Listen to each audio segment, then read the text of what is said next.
everybody, and welcome to qualifying for the United States Grand Prix. We've got a lot of interest in this one. Bezzecchi crashing out, the championship leader. Oliveira going down twice. Everything seems to be going wrong.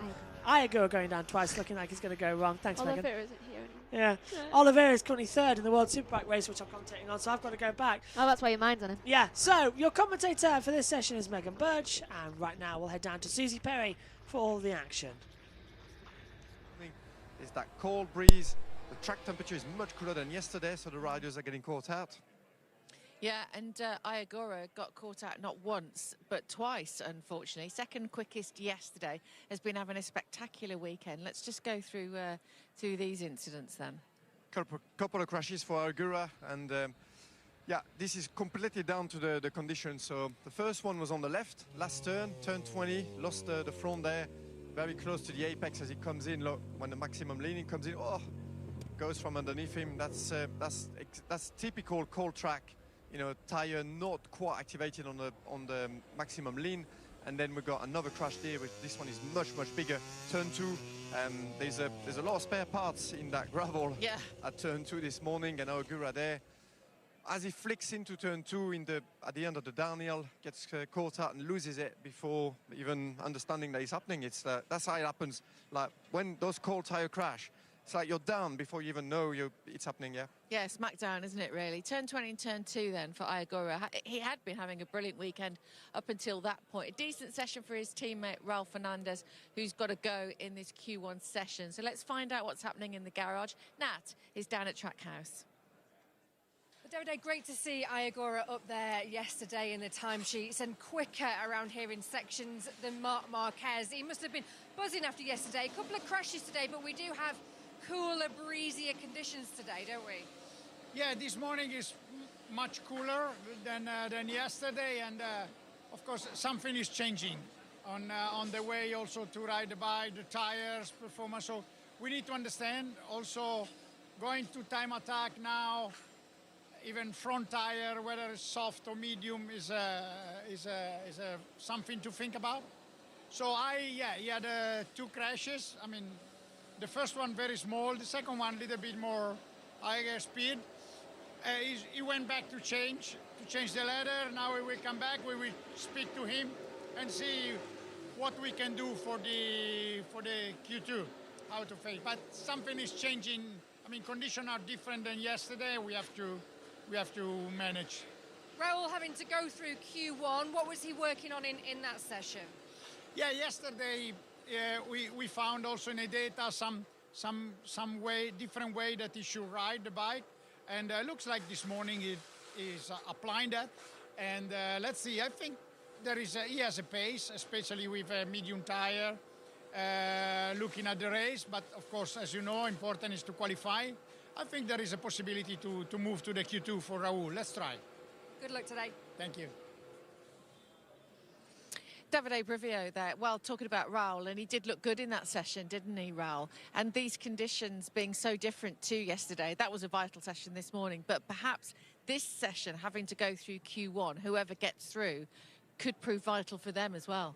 It could, because the conditions are so different from yesterday. All the experience, the data gathering from yesterday, it's not like it doesn't matter, but it makes it a lot less relevant. So this kind of session now is where he's going to push to the limit, get some proper feedback, hopefully move through to Q2, and then you've got an advantage suddenly because you've experienced the condition and pushed to the max already. He'll be able to give some information as well to the team, to Ayagura, his teammate, about how the tires are working, depending on which choice they're going to make for this first session. So yeah, that's really interesting because we've got such different conditions from yesterday. Going to be up against it though with the likes of Fermin Aldeguer, Joan Mir, Diogo Moreira, but he's just crashed in that last session as well. So it's going to be all guns blazing in that garage at the moment, isn't it? Yeah, it's going to be about who's going to adapt the best and get the feel from the tires and those different conditions. You got Fabio Quartararo as well. Yeah. You can never count him out on a time attack. With what he did last week in Brazil was really impressive. So yeah, a big fight again for a supremely important session that's going to determine the race for these guys. You know, grid position is so important. It is. They're getting ready to go out in these cooler conditions. Oh, I never asked you for a prediction. Which two do you think, Silvan? I think it's going to be Raul Fernandez and Fermin Aldeguer. Okay, there we go. Let's go over to the boys. It's a tough one to call, isn't it? And the first thing that both Silvan and Susie mentioned there, chaps, was just... Right, so... Qualifying screen, get my full thing.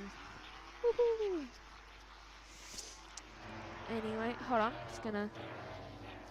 Whatever that. It feels weird being like this, for some reason. So... They... through... Oh! What's going on there?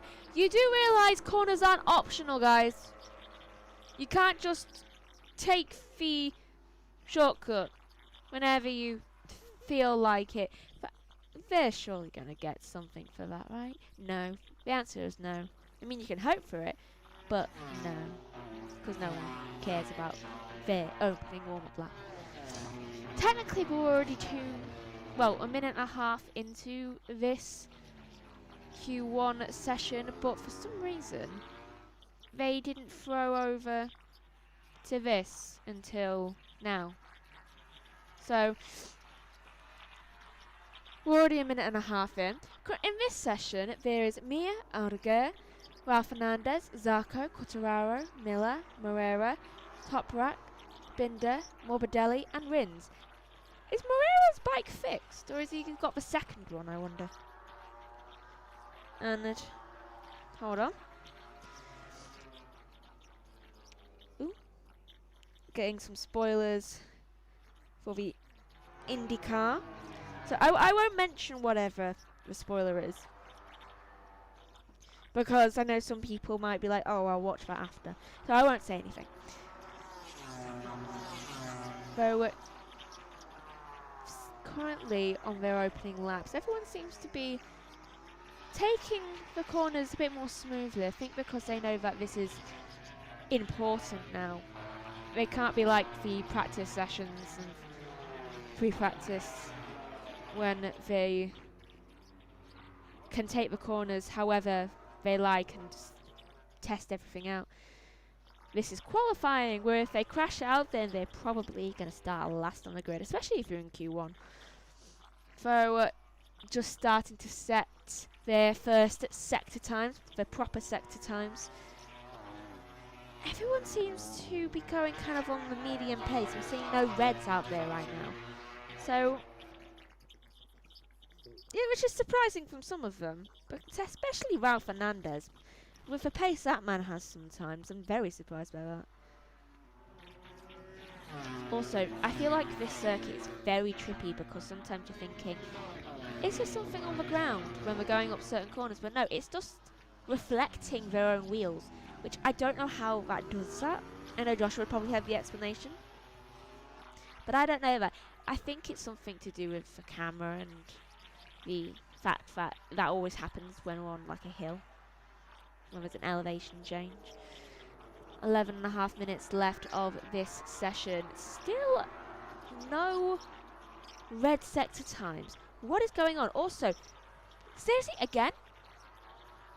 What is it with Yamaha? The riders are currently separated into two different groups, and then you've got Yamaha both being alone on the grid. On track. Are they okay? And we did have a couple of red sector times. Currently top of the list is Toprak, followed by Binder. Toprak's done it. Oh, and he's about to get surpassed as Raul Fernandez goes second, and it's Mia goes top. Mia does a 201.324, and Raul Fernandez does a 201.702. Zarco goes third with a 201.883. Toprak did a 201.902. Binder's currently doing a 201.986. That's all I'm going for. Right, so Mia and Raul Fernandez are currently the ones looking to go through into the Q2 session. 10 minutes left of this current Q1 session. And has Quartararo finally set a time? Yes, that is a slow time. Is Quartararo okay with his bike? I feel like he's not. That's a lot of shaking going on there from Mia's bike. And it's currently Top Rack is on course to surpass Mia's time. He's currently 26 thousandths of a second faster than his time, but Mia is faster than his own time by about a tenth, so Top Rack's going to have to really improve on that third sector and the fourth sector. Jeez, Mia's just taking no prisoners right now, isn't he?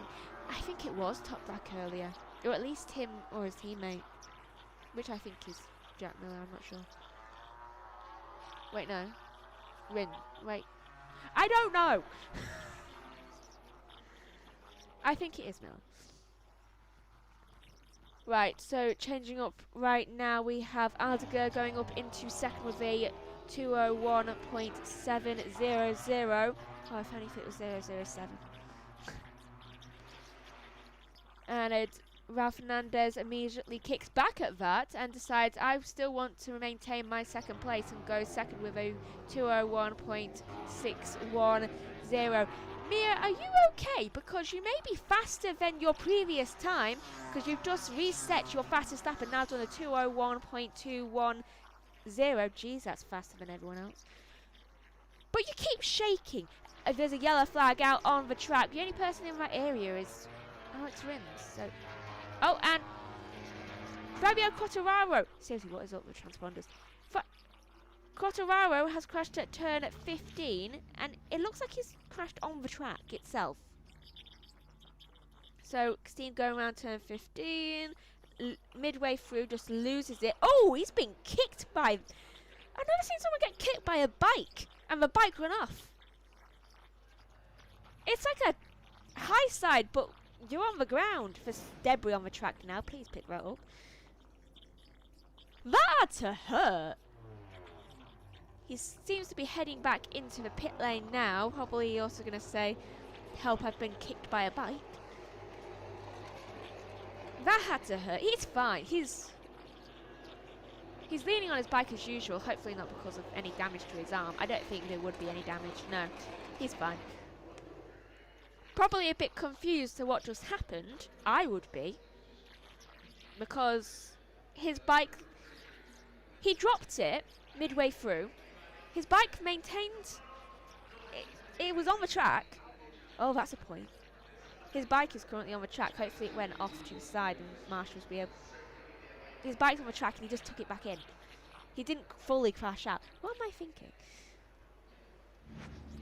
Oh, here's another view of it. So, now I can explain it properly. So, he goes round the corner and then he just starts to lose it. It's turn 15, so midway through, falls off the bike, and then the bike kind of spins him round and it catches him in the right leg and then just moves further down and finishes the corner by itself. Do you know, like in horse racing, when the jockey gets thrown off and then the horse finishes the race without the jockey? That's what that was like. And this is Top Rack down at turn 10. Did he catch the bump and almost have a moment? He did. He caught the bump and then he had massive destabilization, especially with the rear of his bike. But thankfully he was able to catch himself quite efficiently. And I feel like I'm going to sneeze, so I might have to throw over in a minute.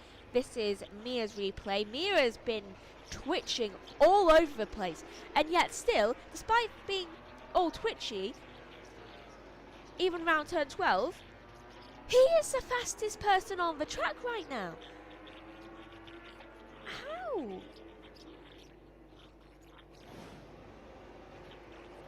What is his true pace? What is his true pace if he's twitching and getting that good of a time? And who is this coming out on track? Aldeguer maintaining track position, being like, we have not been doing well in the races, so I'm going to get as much practice out on this track as I can. 'Cause honestly, that's what I'd do. If I knew I wasn't going, there was a very slim chance of me getting into Q2, I'd just be out there practicing for the race. I treat every session as a practice session. 4.5 minutes left to go right now, and Mira's look. I think he's gonna head back out there in a moment, and that is both. Okay, that is not a part of the track. Why do they keep doing that? That was Top Rack, and who else was it? It might not even be Top Rack. It might have been Miller. Is Miller's here?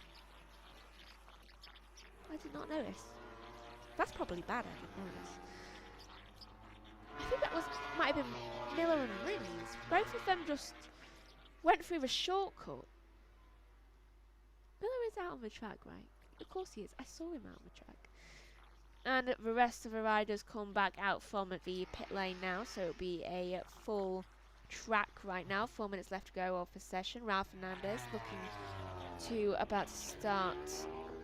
Yeah, he's about to start his warm-up, or at least another warm-up. The man's doing 2 warm-ups, or at least that pace requires being a warm-up. Okay, he's got a little bit more pace to him now. That first few corners wasn't exactly the greatest, in my opinion. He looked a little bit slow around turn 3. Right, 3.5 minutes left of the session. Okay, there he is. He's got red in sector 1 now, good. So he's picked up the pace. It must have been just turn 3, which he seemed to be going a little bit slow. 3 minutes left of the session. Mia still in top, and Ralph Fernandez is still in second. I can't really hear the track noise. I think it's... Okay, I'm just going to leave that. And Ralph Fernandez is currently 27,000. There it is. 27 thousandths of a second. Now a tenth of a second faster than Mia's time. So I think Mia might go down into second place. Currently, Raul is estimated to go first. But Aldeguer has currently done a red sector 1, but also Zarco set a red sector 1 and 2. Further down the field, Quartararo set a orange sector 1, but he set a red sector 2. So hopefully that will mean some hope for the Yamaha. The man needs it. Right, 2 minutes left of the session, and their lap times, I think, are about to come through. Mia is on a slow lap, I think, because I hope he is. Not as good as sector 3 for Ralph Fernandez, though. I think maybe he got a little bit caught on the curbs. So his time will be coming through at any second. Will he be able to surpass Mia's time? He does not. He goes second with a 2:01.228, and that is more people moving up the time screw. Zarco goes third with a 2:01.445. Quartararo goes fourth with a I think I would say 2:01.553. Aldeguer goes top of the timings and will likely go through into Q2 now with a 2:00.977. We've made it into the 2:00s, the 2 minute marks. Exactly. I think that's the first time this weekend that we've managed to do that. And at 43 shortcut, but that's impressive for Aldeguer. First time we've made it into that all weekend, about 2.5 seconds faster than Mia's time. So currently going into Q2, it looks like it will be Aldeguer and Mia. If Ralph Fernandez wants to get through into Q2, he better finish up his current lap incredibly quickly and do a perfect sector 1, 2, 3 and 4 next lap. He only has 23 seconds left to actually make that, and he's too far. He's not going to get that. So I think Moreira's looking quite good. I think he might go to maybe 6th at most. Right now, he's about to cross the line. He'd be the first one to do so, or at least one of the first 2 to do so, and he stays exactly where he is. Oh, no! He goes up into 4th. That was a big delay there with the timing screens. With a 2:01.306. Also across the line is Mir, so he is done where his positioning is. And it goes Aldeguer and Mir through into Q2 with Aldeguer doing a 2:09.77 and Mir doing a 2:01.210. Then at 3rd it's Ralph Fernandez. Moreira is 4th, very good for Moreira. Zarco is 5th, 6th is Quartararo, very good from him. Toprak is 7th, coincidental given his number. Binder is 8th, Miller is 9th, Morbidelli is in 10th, and Rins is in 11th. No surprise from Rins because he does have a broken finger. But Morbidelli, why are you 10th? Your teammate seems to have a lot more pace than you, and I don't get what the difference is. You have the same bike, set up maybe a little bit differently. I don't know, maybe to do with preferences. But doing practice starts, it seems now. The rest of the field while they wait for Q2 to occur. The prediction for Plug was Furman and Frankie. So you've got one right. You've got one. One's good. Honestly, I didn't think either of them was going to get through. So I got 0 right. I thought the people to go through would be Ralph Fernandez and... Actually, I was going to put my hopes on Quartararo because someone needs to hope. I really hope Quartararo gets like a pole position at some point this year because Yamaha, for some reason, are losing their pace. Speaking of the man, there is Quartararo complaining about his bike, and I think he's complaining about the twitching going on. Here's a replay.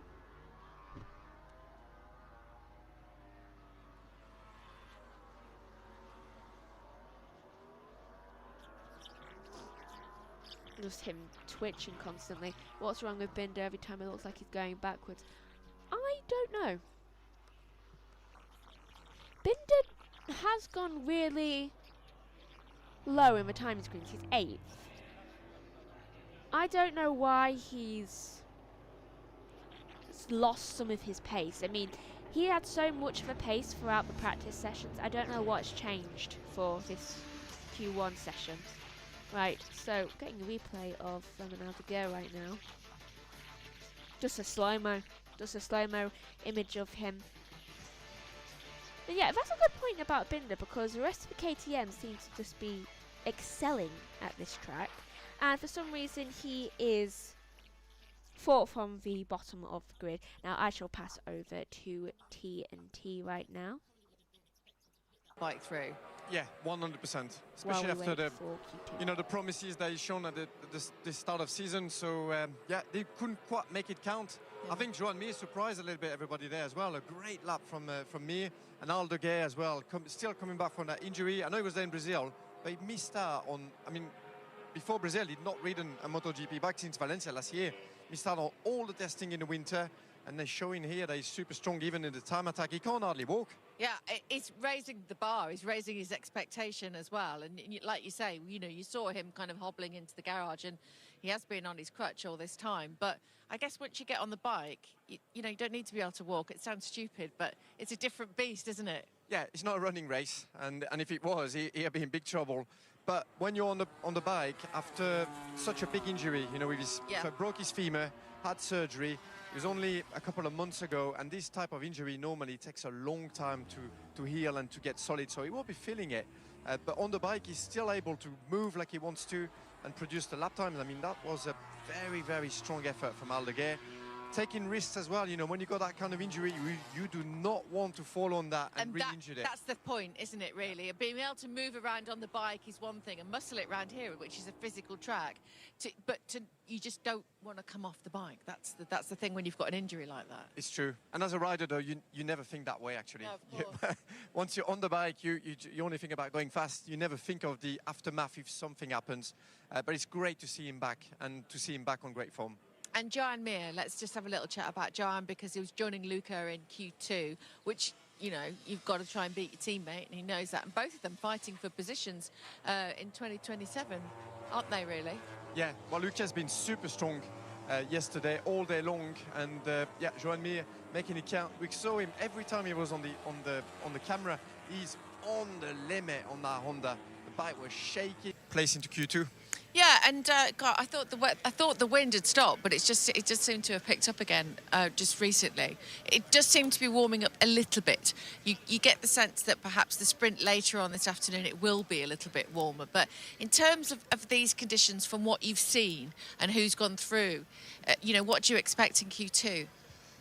Well, that's a tough one. It's going to be tight, and it's going to be about who manages to get the feel with these colder temperatures.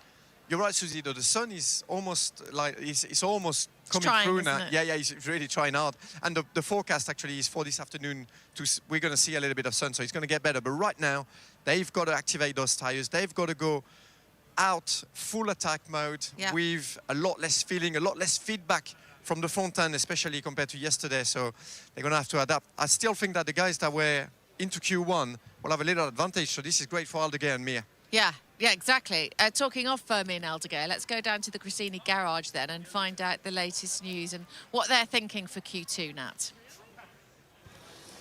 Well, Michele, Firmin working very hard once again then to get into Q2, and that we've got different conditions, that medium front for Firmin and for Johan Mir working well in that session. Yeah, it was a shame to not enter directly yesterday with Firmin. But yeah, it's true that we made a good choice with the front tire. We managed the medium. We know that we managed well the medium. Also, it's more stable, and can we keep during all the session? And I think that we will continue with the medium. A fast crash for Alex in that warm-up. All hands to the deck on the bike. How is he? Is there a lot of work to do? Yeah, he's good. For the moment, yeah, we have only one bike in the garage, but I think that we have to make a hard reset and start with a good mentality with the qualifying. Thanks, Michele. Thank you. Hi, guys. And we wish them the very best with their qualifying. And we're just going to say hello to Aldo Giudice. Hi, ciao. Ciao. What fantastic work you've done. Oh, good. We're doing a little dance. Okay, thank you. With the beautiful livery for VR46. Yes, thank you very much. Can you talk us through the inspiration a little? Yes. I will try with my bad English. We made this kind of job because, you know, the relation between me, Valentino and Uzzo, they asked me to make a special livery for that race in US, and the project was to be in New York to have the unveiling of that livery, and was fantastic. So it's a kind of present I made to the two guys that I know from a really long time. So I made something handmade, and now the bike is the real support of, I don't want to say one artistic job, but it's like, it feels like it has a pop art kind of feel. Is that fair to say that? And we can see the circuit of the Americas Tower and the American flag, and inspired by this track. Yes, there are the iconic elements of the track, and the colors for sure. The most important is the yellow, and everything is made to have the feeling of what will happen here in Texas. But back there is, as I said, the relationship I have with Uzzo and Valentino. Which was absolutely, and still remains to be, fantastic. Thank you very much for your time. Thank you very much, guys. And Thank you. And we like the clothing as well that goes with it. Yeah, there very is a good. special. I will find one for you. Thank you very much, Aldo. Thank you. Great to see you. Oh. You're not having one, it's just me. No, I'm just kidding. Right, so Q2 then, let's have some predictions for front row pole positions. Well, Mark on the time attack yesterday was looking comfortable. We know he's got that advantage as well in the braking zones. He's so strong in the stop and go stuff here with that, the return of the standard Michelin car case tire. So yeah, I think Mark is the favorite. Bezzecchi was looking good as well, but he had that small tumble this morning. So how is that going to do with his confidence? We're going to find out. We're going to find out very soon. We're going to find out right now. I wonder, Gav, if it's going to be this Ducati Aprilia battle. Yeah. Right, so I've been relegated from the other commentary box back to the main box. So technically that's upgraded rather than relegate, I suppose. Because I also get you. Hello. Yes, I'm back.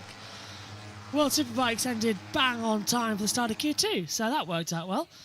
Means I've actually done a qualifying this year other than Thailand. Yeah, true. Hello, everyone. You've done 1.5 qualifiers. Yay. What were in Q1 then? Nothing. I saw Quartararo went down, was it? Yeah. Not surprising, really, on that front as we come into it. I was expecting something more. That was a weird one. Talk to me. Okay, so he got hit by his own bike, but only lightly. Okay, so he turned 15, going through it, middle. All of a sudden, he falls off of his bike. It goes onto the track still, so it doesn't even go onto the gravel or anything. Right. And then it hits his right leg and then spins him round on the bike ground. It's a really weird weekend we're having here, isn't it? I know. In MotoGP. I said, I think he's going to be very confused because he's been kicked by his bike. Talk us through this session then. Who's in it? Right, so in this session is Marc Marquez, Ayagura, with his new bike. Again. Doesn't his engineers just love him? Yeah. D'Antonio, Bezzecchi, his engineers also love him right now. Alex Marquez, also very loved by the engineers. Acosta, crashing, I presume. him too. Martin, Bagnaia, Marini, Passionini, Aldeguer, Mir, and yeah. Everyone's crashing. Well, it's the change of temperature. Yesterday, remember, they were all crashing because it was 50-something degrees. This lot are more likely to crash as well. Here and now, it's just absolutely mad about how many conditions are being lost out for everyone. It's one of those situations where you just go, It is, to be honest, and they're just about to set their times now. They've got their preliminary. Yeah. However you say that word. You've got that one right. Yay! They've got those down. So, okay, I need questions answering. Is it normal for them to take the shortcuts? Yeah, we've seen a couple of them do that. They're allowed to in the qualifying. That's all Q1 people did. So you're allowed to in qualifying, but you're not supposed really to do it. You're not meant to. I would say you're allowed to do it on your warm-up lap, but two of them weren't on their warm-up lap. That was just your normal lap. It's a slight slap on the wrist situation, really, coming into it. But hey, 50-50 out of it. Just a reminder for you right now, we've got NASCAR coming up on the main JB Motorsports YouTube channel. That's coming up later. JB Motorsports 2 this year, the new home of two-wheeled motorcycle action. So all MotoGP, World Superbike, as well, Women's World Circuit Racing, Moto2, Moto3, all here on JBM. Do you know what's after qualifying tonight? What? The banger. After the sprint race tonight, the bangers. First ever race of the... Ooh. it's the Harley Davidson series. That's closing out. That's going to be quite fun. So far, so good then. Marco Bezzecchi did, however, go down, I noticed, in practice too earlier on. He slipped the front. I came in. Championship leader going down. But he did that in Brazil and bounced back remarkably okay. He did, but this track seems to be catching him out when he goes too fast. Seems like quite a lot of the sector times are sort of catching them out as well. Yeah, I've noticed it's when they really put some effort in. Like, when they get distracted, they all crash out. They were on good behaviour mainly in Q1. Oh, Bezzecchi going on the inside of Ayagura into that last corner. Too close. Yeah, very close. And that Bezzecchi's lap time now still fastest, but Bagnaia's gone even faster. Look at Pecco Bagnaia into a Q2 session, and he's a 2:08.815. Remarkable run. He did really well in practice too as well. Got third.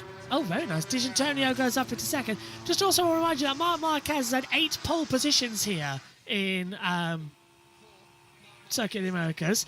He's tied with himself for all-time poles at one circuit. 8 poles at the Saxon ring. So he's trying to outdo himself. Mark is king of the ring and king of Coda. So he's trying to sort of... Well, the term would be out-kicking your coverage, which is performing higher than what you were expecting. Huh. And, weird, isn't it? 10 minutes left of this session, and it is. Very weird. Still a shame that we haven't got Maverick Vinales this weekend now. Yeah, one rider down. Out due to his shoulder literally disintegrating. Which Yeah, you shouldn't laugh about, but... It's like someone's taken a screwdriver to him. Yes, it is. They should put a bolt in there. Can they put a bolt in there? They can, yeah. I think he needs that. They'll try and reattach it sooner or later. Is that ride tracker working? Oh. There we go. A little bit of shaking there from Acosta, and as I say Mark Mark goes wide. Yeah, so Mark had 2 late of the brakes down towards turn 11, and he was up by a 10th of a second, so I wonder if the wind started to play a factor. Either that or there's a bump there too. There could be a bump down to turn 11. We were hearing the riders were not happy with some parts of the circuit. Oh, wide again. Don't know who that was. Yellow, sector 3. Oh, that was a crash. Well, who's in that sector? Oh, it's the 23. It's Nea Bassini. I just thought he went wide. No, he crashed. Yeah, Bassini's gone down on the deck, so he won't be able to... If he's kept the bike running, he can restart it. He didn't look like But if the bike is cut off, he's not allowed to bump start and go again. Okay, so that's been the new definition. That's the new definition, yeah, after a lot of confusion. So that's after yesterday where Top Rat Razgatliolu restarted the bike and we were all going, hang on a minute. Mia goes top with a 2 minute .591. Mia has been on top of the game, to be honest. Honda looking superb here. Mia's just on one right now. And, oh, what was that? Was that a bit of debris falling off of... Tiny bit. Yeah. Look at that, fastest lap time, 2 minute .591, quicker than Vinales' 2 minute 864 from 2 years ago here. What's that from Simon?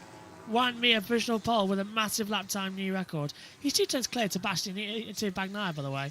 Have Honda been sandbagging? Are they back? Is Juan Mia really in contention for this? It's looking remarkably quick and outstanding, in my opinion.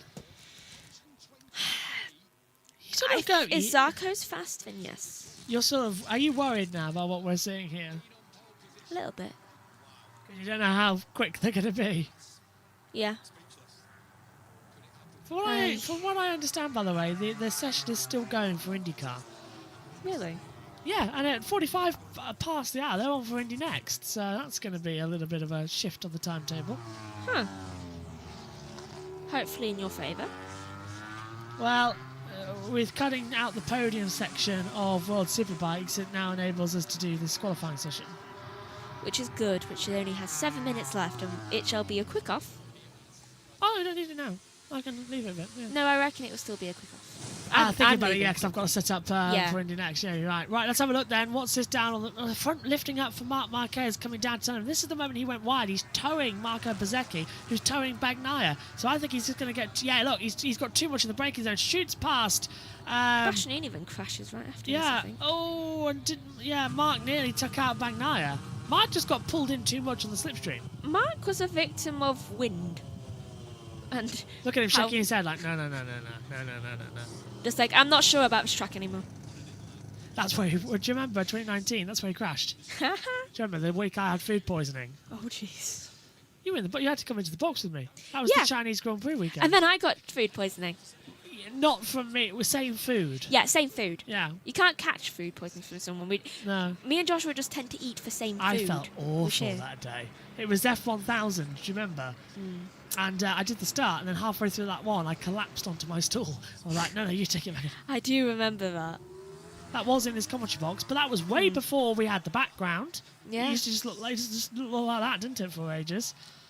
Way before we had any of this lot. I think back then we only had this table and this monitor with this television here. What was it? Oh, the bus mixer and our headsets. And a speaker. Nah, speakers weren't there. Really? Different speakers. Back then we had your iPod stand. Oh my god, we did. Yeah. Huh. I can't even remember what went there originally, do you? On that little Nothing, stand. probably. Yeah. Oh, drink. Yeah, my drink. Probably the bus mixer was pushed further back, I don't know.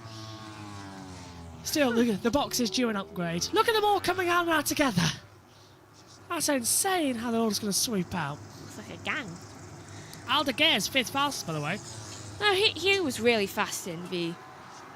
Eventually, he was really fast in the Q1 session. Took a while to get there, I presume? Yeah, it did for all of them, to be honest. He was the first one to make it into the 200s, So, oh, what's this from Mark? This is a replay from a different angle. He was lucky not to cause a crash there. Lucky not to take out Bezzecchi and his teammate Bagnaia. Yeah, and He went to Bagnaia. What are you doing? And he went to Bezzecchi, the same thing. What the... No, Mark, that was your fault. You got too much on the braking zone. This is not a race, not Bagnaia. This is not a race, Mark. Stewards, currently under investigation. I thought it would be. Well, are they going to block? Well, is that for... Not like he's championship leader right now. No, but is Mark under investigation for blocking Bagnaia and Bezzecchi, or is it the other way around? There's more to come from that.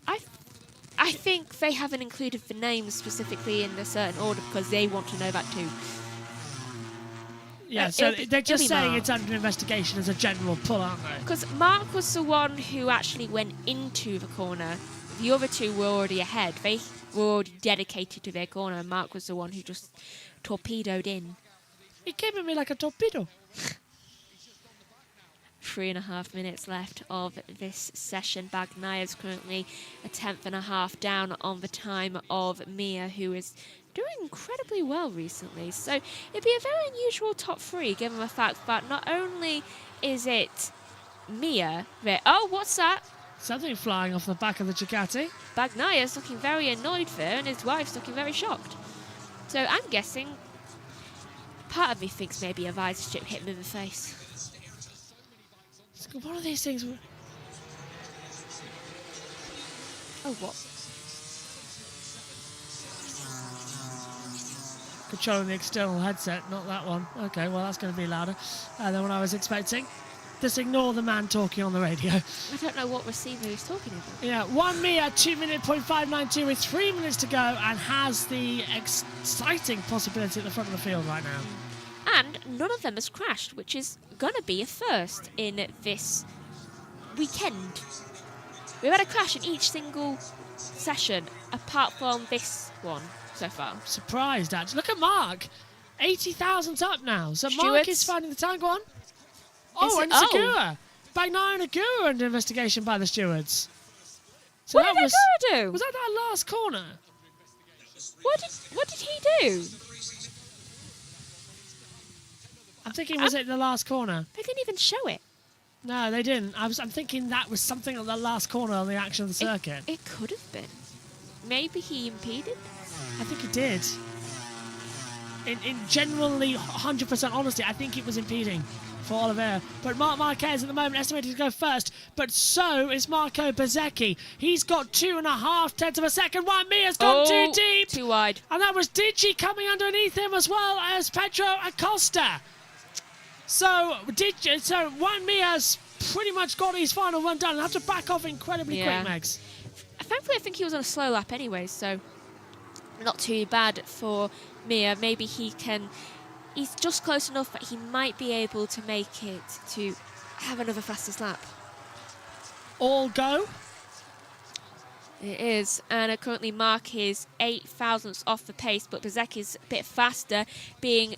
Oh, actually, him and D'Antonio have quite similar times right now. Well, here they come in over the line. They will all come together with fastest red sector times. Marc Marquez first over the line. He doesn't make it. He goes second. Marco Bezzecchi goes to the top, but so does D'Antonio. And Acosta goes into third. So D'Antonio, for the second race running, is on provisional pole position at 2:136. Currently, people on the last flying lap. And I think Mia might make an appearance there. And who's that? Acosta's backed out of it. So is Mark. So I think that's the running order. Start. Yeah. I think that's the running order. Well, we'll see in a second from Bezzecchi. Tripping over your toes here. I'll head to you. No. Bezzecchi 33.864. He's going for it then. Yeah. Yeah, it's 10th down, but he's going for it. Ayagura also seems to be going for it. So is Bagnaia and Bastianini. And for a moment, come to tell whether D'Antonio is going for a second. He is not. And where's Mia? Mia's down. Mia is not going for it. Yeah, so no one really improving that much on mini sector times, but Marco Bezzecchi still might find something. Wait, he is going for it. He's just not as fast as he usually was. I'm trying to find the sector times out there as well to see if there's a difference between them, but no one's changing up on the monitors. It's, well, I don't want to say cool, calm and collected, Megan, but it's cool, calm and calculated at this point. You definitely have to calculate when it comes to seeing what Mia's times are. You do indeed. I mean, okay, Mia might actually have this one in the bag. Fingers crossed, eyes down for a full house. Come on, what have you got? Has anybody got something as the checker flag falls? Bagnaia has a little bit of hope. 29.186, middle sector. To at least get into third, I think Bagnaia will get to. And it's not as good of a sector 2 for 3 from what he did before. Aldeguer's given up. He's back into the pit lane, as we know. So Marco Bezzecchi will be the first one over the line. Let's see what he does. Bezzecchi seems to have backed out of what he did, and he stays exactly where he was with a 2:00.844 he's just done. Bagnaia went fourth. Bagnaia goes into fourth with a 2:00.563. D'Antonio maintains his pole position and will start on the front row of the grid alongside Bezzecchi and Acosta. D'Antonio did a 2:00.136, his second pole position in a row for first time in his career, and given that he waited a long time for a pole position to happen again, it's quite good to have 2 in a row. Yep, third pole of his MotoGP career, fourth pole overall in his entire career, and it is D'Antonio back-to-back, 2 weeks running from Brazil to America. Digi is on top. Bezzecchi second, Acosta third, Bagnaia fourth, Mia fifth, Mark sixth. So second row for Mark. That's going to be quite an interesting run into the race, Mark. It will be, especially given the fact that it's Ducati on either side of a Honda. Yeah. Disappointment, but we've still got that investigation coming. Now, this is Marc Marquez, and this is him down at 16, 17 and 18. He's come back on in the way of Acosta. And, whoa, it's Martino Bastianini, and Bastianini came down. And Mark, given the no. You almost caused him to fall off. That is 100% on Marc Marquez. He's drifting on the racing line. He turns in, and he almost causes Enea Bastianini to fall. So Mark has blocked Bastianini. That's a penalty for Mark. Yeah, that is complete lack of awareness from a world champion. Mark, have some situational awareness. You're literally on a track with 11 other people. Yeah, in my opinion, Mark might get a penalty for that. He should get a penalty. And the wagging of the finger at Enea. Yeah, that was just mocking. Yeah, that's... Mark is frustrated, it seems like, right now in this today. Yeah. But Bastianini almost just fell off his bike. In my opinion, that is not going... Yeah, that's not good. That's unsportsmanlike behaviour. Yeah. So we'll see what the stewards say about it, but that's definitely going to be... That's definitely going to be under investigation, though. It's not the first time he's done this today. Stewards might be grabbing him into the office. Simon Crayfar will be throwing the book at him. They're going to be questioning whether that hit yesterday. It's like... I mean, we are in Texas. Made him suddenly think, oh, I cannot apologise to people on the track and suddenly just almost crashing and cause loads of crashes. It's really annoying, isn't it? Yeah. It's the selfish behaviour. I think he better go and apologise to him. If anything, we both know Davide Tardozzi will probably grab him by the ear and go, "Oi, that's not acceptable. Don't do that again." He'll probably be told, "Go apologise." Yeah, Davide's a fellow world champion and race winner. Stewards have said incident involving Bastianini and Marc Marquez is currently under investigation by the stewards. Good. Saw that coming a billion miles away, didn't we? I wonder if they'll side in Bastianini's favour or not. Well, interesting enough, Simon Patterson has had the opinion of not 100% sure what on earth Bastianini was up to there. Dive bombing Marc Marquez with his foot stuck out. Would imagine he'd be explaining to Simon Crayfar soon. No, he went for a go. He was on a lap. Bastianini was going round the inside. There was enough room when he was going Bastianini there. was on a lap time. Mark wasn't. And he was Mark on the racing line. Yeah, Mark was dawdling on the racing line. I don't know why. I disagree with you, Simon. Mark was on a slow lap. Why was he on the racing line? I disagree with you there, Simon, on that point. In my opinion, that's a Marquez issue. Bastianini would have had zero time to slow down his speed without high-siding himself. Okay, Max, we're going off here. You can ask me a question for a change and sign off. What did you think of the session you saw? Mark definitely, as we talked about, is going to get in trouble. Whatever's going... Well, Mark's been all over the place today. Dive-bombing Bezzecchi, dive-bombing Bastianini. I doubt he'll get any consequences. Yeah. It's getting nuts out there. Anyone beginning with a B in that session, he had a B in his bonnet for him. He really did. Yeah. Bezzecchi, Bastianini, Bagnaia, anybody was dive-bombing the inside of it as well. I think he got them all. Yeah, he did. He got all 3 Bs coming in as What, is he collecting Pokemon? Yes, I think he is. I can see Nat Quirk standing by. Yeah, personally, I think, Digi's great pole. Bezzecchi second across to third. The top 3 in the championship are 1, 2, 3. What more could you want? What do you think will happen in the sprint later? Marquez will storm through onto turn 1 and take the race win. He'll take out the rest of the bees. Actually, I think I might put my money on Acosta for a race win, you know. I hope. I mean, it's going to be good. He seems to be getting the pace slightly back. Aww. I like her jacket. Wonderful leather jacket, isn't it, for his partner? Anyway, you can sign off. Right, thank you for watching, and please... that's the wrong orbit. Well, it's the orbit we're going for right now. I had the Kota orbit on here. Give me a minute, and I'll change that. That's Brazil. The OBS keeps changing my stuff. This is the 3rd time it's happened. I had the Kota orbit here. I hope I didn't have the Brazil orbit. No, you had the Kota orbit.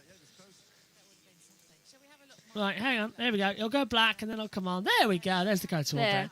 Right, thank you for watching. Please go over to the main JB Motorsports channel to watch the, I think, NASCAR practice that is going on currently. It's sure to be an entertaining session going on. Thank you for watching, and please join us later on for the sprint race, which, given the hecticness that the past few sessions have been, is sure to be entertaining. Thank you for watching. Goodbye.